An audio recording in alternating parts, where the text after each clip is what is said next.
I had ever been in. And so, to travel and play here without fans or that band in the stands is definitely a different experience. 3rd and 6. Hockman back to throw, and that's going to be picked. Intercepted. 3rd and 6. Hockman back to throw, and that's going to be picked. Intercepted. Well, it's the second week in a row he's been picked off. Divine Deablo, who has one of the great names in all of college football, with a terrific play. And we thought defense was going to be a concern coming into this game, but Divine Deablo does a great job right there. Just reads the route, undercuts it, and then just an incredible play on the football. He said he likes the Patterner's game after Jamal Adams and Tyrann Mathieu. Well, that looked like it there. What a play. Now we had a Jerkovic from Pittsburgh, PA, to hand off again, looking to run once again. Garwo on the loose up the middle, lost the football, he fumbled it, and the Hokies have it. Boston College coughs it up, and the Virginia Tech defense pouncing on it. You see, it's just a nice job of punching at the football. I mean, it looks like Devin Taylor kind of punching at the ball at the end of this run here, and it's going to be a nice pickup by Garwo, but right there, that punch by Devin Taylor gets the ball out. And around the 35-yard line, Jerkovic back to throw, looking downfield, throws long, and he has his man, C.J. Lewis, complete as he is taken down after a big gain and an easy first down. This goes for 36. Now, that aren't necessarily spectacular, but certainly would help the quarterback out. On 2nd down, it's Flowers trying to cut back inside, but down he goes. With about 5 minutes left here at Virginia Tech, he's going to throw over the center, and he's going to throw another interception. It was picked off once again by the Hokies. Murray still on his feet across the 50-yard line before he is down. Tech has responded with 10 in the second quarter. Kenneth Walker, nice job following big number 53, Javionte Nash, inside the 20 to the 17. Yeah, it's interesting when I asked Dave Clawson and those guys how they recruit for offense. In the backfield again, shotgun for the Deacons. In a 10-10 game, it's number 10. Trying to go 10 yards, but he won't get there. He gets smushed at the 6 by Deablo. Virginia Tech. Saving some time, perhaps, for a final chance. Oof. Hartman gives it to Christian Beal-Smith. And he's stopped for no gain. Justin Puente uses his final timeout with 2:31 to go. Cards got to get reset. They had both Ford and Pfeiffer moving at the same time, and they try to get it to Hawkins. And the Hokies bottle him up, and there's Divine Deablo chasing him into the bench area. Hawkins got 20 there. Cunningham into the boundary. Fitzpatrick juggled it, and it is intercepted.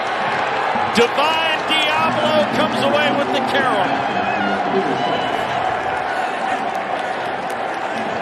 It looked like a game of hot potato had ensued. Hawkins got 20 there. Cunningham into the boundary. Fitzpatrick juggled it, and it is intercepted. Divine Deablo comes away with the carry. It looked like a game of hot potato had ensued right in front of the Louisville bench. This is just Des Fitzpatrick taking his eye off the ball, not securing it as it comes to him. Hits off a couple of people, and Amari Barno had a shot at it, but Divine Deablo comes up with it, and it feels like everything from a turnover perspective has gone against Louisville. Virginia Tech's had the ball on the ground twice, has recovered both of them, and now on an interesting carom, Virginia Tech gets a second interception. Second interception of the year for Deablo. And Louisville bites down on first down. I'm excited to see this creativity as this game progresses. Give to Max, swallowed up right at the line of scrimmage. He'll be lucky to get back to the line of scrimmage. Divine Deablo coming up from that free safety spot to bring him down. Willis from the zone 5. The give is to Mack. Has room. He'll bring it out to the 15. That's a first down.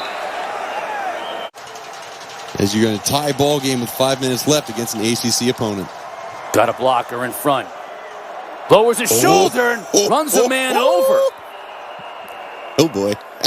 Talked earlier about, comparing him to Cam Newton. He runs a little bit lower. You watch there. I mean, just able to dip his shoulder pads all the way down.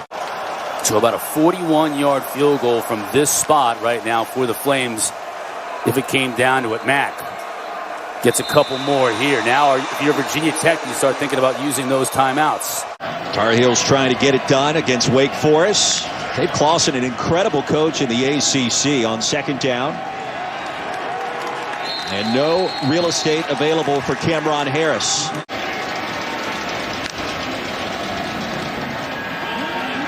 Second and 10. Big hole for Cameron Harris. And stop back in plus territory. It'll be 3rd down and 2 after a gain of 8. Knighton motions back into the backfield.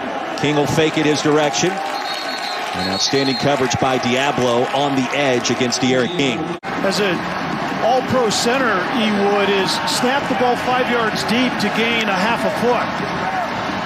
King will hand it off straight ahead, and that'll be enough for a first down for Cameron Harris. We've seen more of who Virginia Tech wants to be. A handoff, the 8-gap run, another short gain. Vincent Davis sat, and Kenny Pickett tried to lead him up the field a little bit. Turner, can he spin out of a tackle? Fumbles the football. Teammate was right there to fall on it. Find Deablo. Comes up to make the stop and force the fumble. Mack was there, fortunately, for Turner to fall on it. Devon Deablo is a guy that everybody likes to compare to former Virginia Tech great Cam Chancellor. Jordan Addison unavailable for the Panthers, so Turner really getting a lot of run. And I don't think he got there. Look at the Virginia Tech sideline, exhorting their defense. The Panthers and A.J. Davis, their bigger back. Nothing doing. They'd wanted to, they might have. Yeah. Play action. Lawrence has some time and launches downfield into triple coverage. There were 3 Hokie defenders surrounding Powell. No chance that time. A handoff, and they're just trying to get a one-on-one matchup, trying to get the safe team Deablo out of position. You see 17 comes back, but pretty good coverage there. Murray's out there by himself without Deablo. If he doesn't come back, well, the hands of Amari Rodgers down here are always reliable. Slot right is Rodgers. Lawrence looking across the middle and throws an interception right into the hands of Deablo. And he just puts a knee down as the Hokies get an enormous defensive stand to stay within 7. Deablo is starting his 34th game. Watch him read the eyes. He comes out of his position. He's supposed to be here, but instead he looks at Trevor Lawrence, takes a chance, comes over, and helps out. He's not supposed to be there. And Talapapa into the running back, but Armstrong wants to dump it over the middle and broken up with some authority by Deablo. He put a hit on Thompson and knocked him off his feet.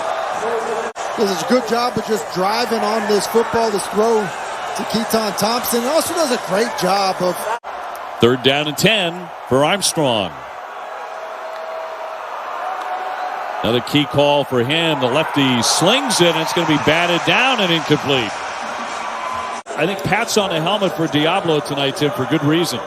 Yeah, and that's a good job of Deablo, breaking on the football. Armstrong time to throw, throwing long over the middle, and that's going to be intercepted. Intercepted by Devon Deablo, wearing that number 25. He has had an outstanding night, and it's quite a capper for him. Armstrong time to throw, throwing long over the middle, and that's going to be intercepted. Intercepted by Devon Deablo, wearing that number 25. He has had an outstanding night, and it's quite a capper for him. Jabari Connor running underneath Billy Kemp, which forces this ball to be thrown a little high, and then it's, as you said, it's Devon Deablo